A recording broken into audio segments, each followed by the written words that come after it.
Welcome back to Superbly Said Advanced English Vocabulary and Phrases. And today's material is actually pulled from a SpeakDuo lesson. It features the cast of Stranger Things taking a lie detector test.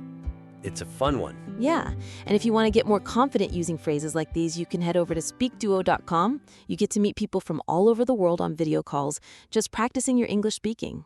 All right, let's just jump straight in. Let's do it. First up is a phrase that came up pretty early, to trash something. To trash, right. Now, most people know trash as, a noun. Garbage. Sure. But in this context, it's a verb and a really aggressive one. It means to destroy something, damage it, or just make a totally chaotic mess of a space. It's surprisingly violent, isn't it? It's not just making things untidy. Not at all. And I think where learners get tripped up is the difference between, say, trashing a room and cluttering a room. Because the result, it's a mess either way. The end result might look similar, yeah, but the story behind it is completely different. Okay. So cluttering is passive. It's what happens when you're just a bit lazy. You leave a cup here, some mail there, a jacket on the chair. It accumulates. Right, whereas trashing is an event. It has velocity. You don't clutter a hotel room in a fit of rockstar rage, you trash it. It implies this active, often frantic or angry force. Exactly. Like if I say, my toddler trashed the living room, you get this picture of toys flying and cushions being ripped off the sofa in like 10 minutes flat. Right, which brings us to the workplace. Yeah, you have to be careful using this one at work. If you say a colleague cluttered the break room, okay, they're just messy. Mm-hmm. But if you say they trashed the break room, you're accusing them of something way worse. You're suggesting they left food on the floor, spilled coffee everywhere. It feels disrespectful. It suggests a total lack of regard. And, for an IELTS exam, say in part 2 where you're telling a story, this is such a great verb for high-stress situations. Don't just say, I lost my keys and my room was messy. That's so flat. It is. You want to say something like, I was so frantic that I practically trashed my own bedroom looking for those keys. It just instantly communicates that panic. That physical chaos. I like that. Yeah. And, well, that panic leads us nicely into our next concept. When you see someone in that state, stressed out, frantic, you might feel a connection. Okay. Which brings us to relate to. In the lesson, one of the actors mentioned relating to a character's struggle. It just means to understand how someone feels, to feel a personal connection. This is one of those phrases that really separates intermediate speakers from advanced ones. And the trap here is confusing relating to with sympathizing with. Yes. They both deal with feelings, but the direction is totally different. Sympathy is external, right? I can sympathize with you if you break your leg, even if I've never broken a bone myself. I feel pity for you. Exactly. Poor you. But you can't really relate to it unless you know that specific pain. To relate to implies a shared internal experience. You're saying, I have been there. I know what that feels like. It's empathy from experience. Yes. And that is such a powerful tool in business for building rapport. If your boss is getting heat from the board about budget cuts, saying I sympathize is polite, but it keeps a distance. But if you say, I can really relate to the pressure you're under. I faced a similar squeeze in my last role. You're suddenly standing next to them. You're validating their stress. It turns a hierarchy into more of a partnership. Right. And for IELTS candidates, examiners love this kind of depth. If they ask about a book or film, avoid the generic, I liked the hero. Please. Try something like, I could deeply relate to the protagonist's battle with imposter syndrome. You're showing the examiner that you didn't just watch the movie, you saw a piece of yourself in it. It's complex. Now, building that connection is great, but sometimes you have to break trust to find the truth. That's the whole point of the Stranger Things lie detector test. And that brings us to the verb to catch. Exactly. Specifically catching someone doing something wrong. And this is so different from just seeing or observing. You can observe your team working. You can see your friend walking down the street. It's neutral. Right. Catching needs two things. A rule being broken, and crucially, an attempt to hide it. The element of secrecy is non-negotiable here. You don't catch someone if they are doing something openly. You catch them because they didn't want to be seen. This is supposed to be on a diet. Now, you caught them. You caught them. Let's apply that to a more serious professional setting, like auditing or compliance. Okay. An auditor isn't just looking for mistakes, they're looking for cover-ups. If they find a financial discrepancy that someone tried to bury in a spreadsheet, they have caught the error. The word implies a hunt. It's a pursuit. And for an IELTS story, think about surprises.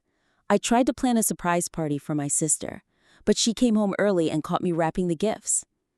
The drama is there because you were trying to be selfie and you failed. And usually, before you catch someone, you notice things are off. Their behavior changes. And that brings us to our next word, erratic. Erratic. Great word. The source material uses it to describe unpredictable behavior. Like a driver swerving or someone with a crazy sleep schedule. It creates a very specific visual. I think the best comparison is with inconsistent. They both mean not constant, but inconsistent it's softer. Erratic is jagged. Yeah. Inconsistent just means you can't rely on it. An employee who's great on Monday but lazy on Tuesday is inconsistent. Right. But an employee who is screaming with joy 1 minute and then sobbing the next, that's erratic. It implies instability, chaos, a lack of control. It's not just changing, it's changing wildly. So in the workplace, you'd use this for things that feel broken or even dangerous. You wouldn't say a slow internet connection is erratic, it's just poor.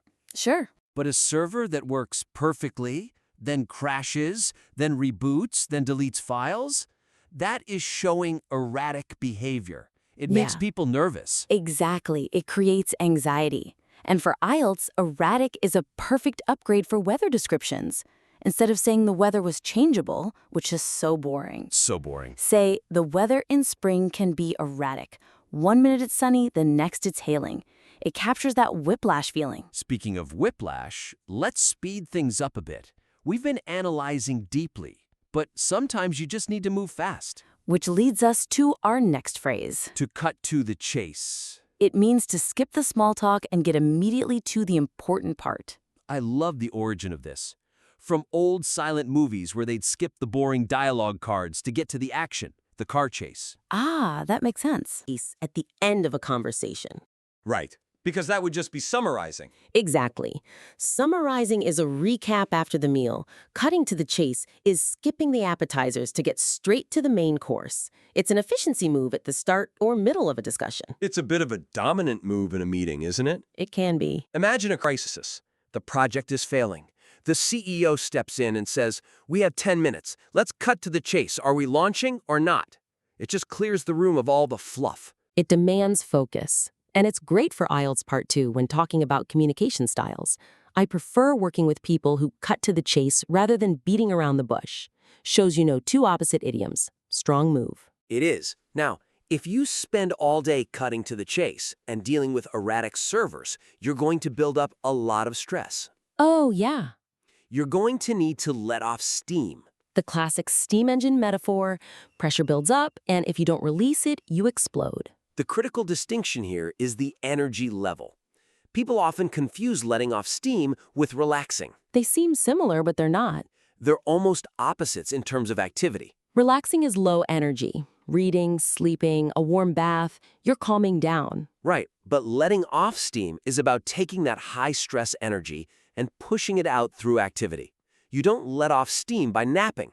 You let off steam by running, boxing, singing karaoke at the top of your lungs. It's an active purge of stress. Exactly. So if you tell a colleague, I'm going to go let off steam, and then you just sit quietly in a chair, they'll be confused. But if you say that and head to the gym for a high-intensity workout, it makes perfect sense. It's the whole work hard, play hard mentality.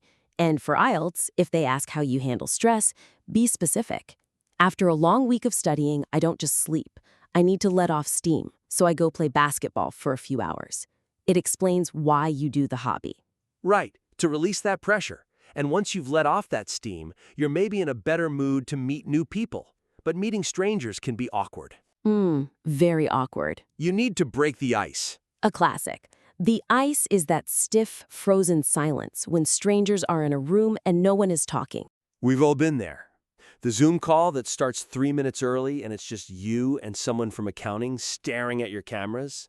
That is the ice.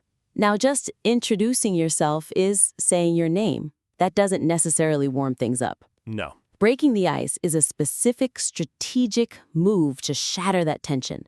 It's usually a joke, a comment about the weather, a compliment, something to get people comfortable. So, a break the ice moment isn't just an information exchange. It's an emotional shift. In a workshop or a SpeakDuo session, an icebreaker activity isn't really there to teach you skills. No, it's there to make you feel safe enough to speak.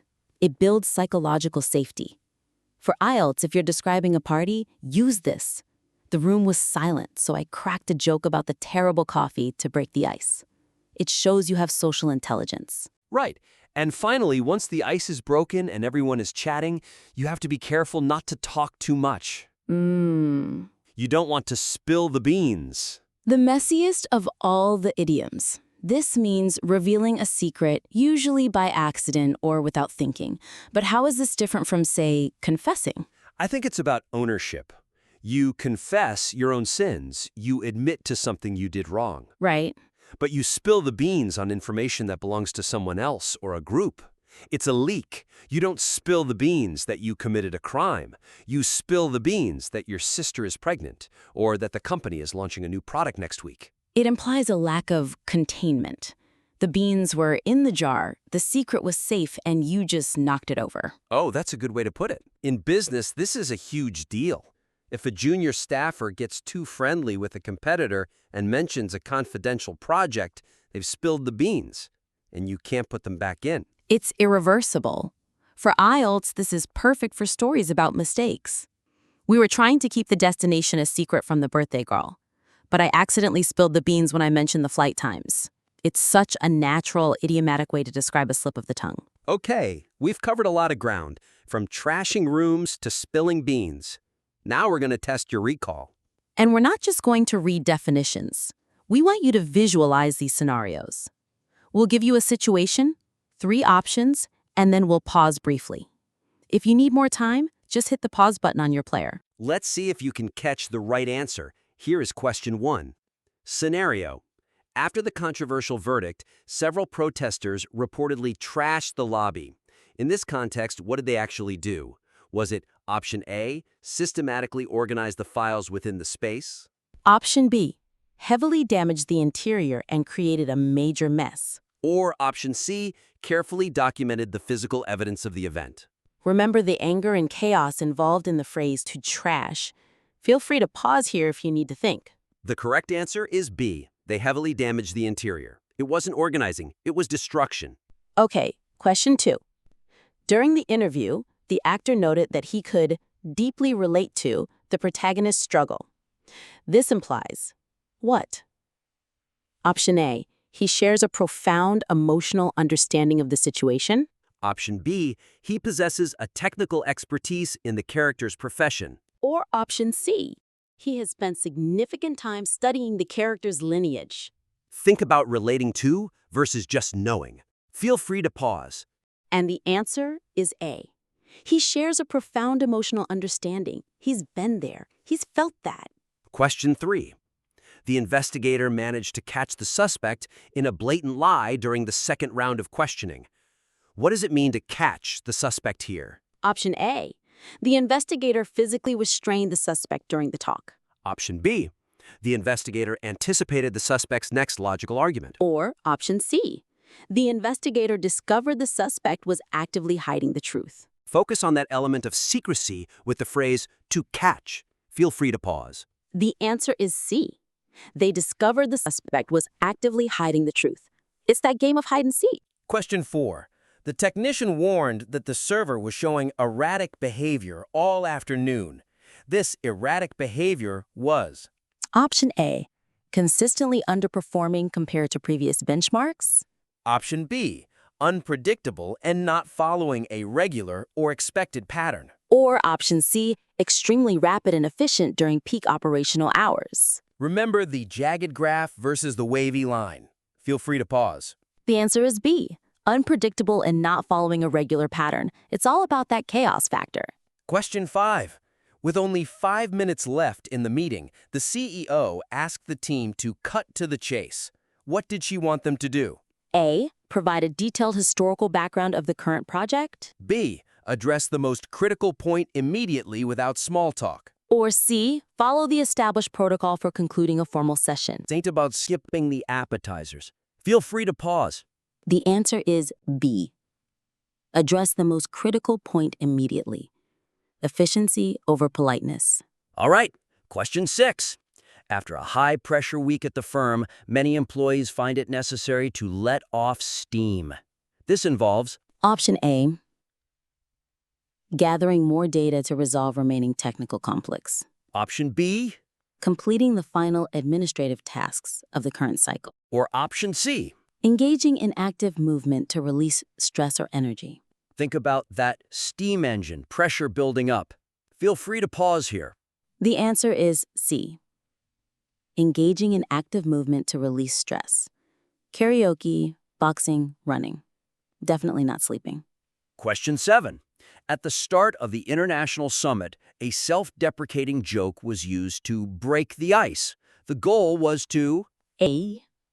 Relieve the initial social tension and silence among the guests. B. Demonstrate the speaker's superior intellectual standing to others. Or C. Formally introduce the primary legislative agenda for the day. Think about that awkward Zoom silence. Feel free to pause. The answer is A. Relieve the initial social tension, shattering that awkwardness. Okay, final question. Despite being sworn to secrecy, a junior staffer inadvertently spilled the beans to the press. This means Option A. The staffer organized a formal press conference for the CEO. Option B. The staffer revealed sensitive information without meaning to. Or Option C. The staffer requested a higher security clearance for the task. Once they're out, you can't put them back in. Feel free to pause. And the answer is B. The staffer revealed sensitive information. It was a leak. So if you got those right, you're well on your way to sounding more natural and more nuanced in English. These aren't just vocabulary words. No, they're tools. Tools to manage relationships, describe chaos, build connections. And don't try to force all 8 into your next conversation. Just pick one. Yeah, pick the one that fits your life. If your computer is acting up, call it erratic. If your boss is talking too much, maybe politely ask them to cut to the chase. Maybe.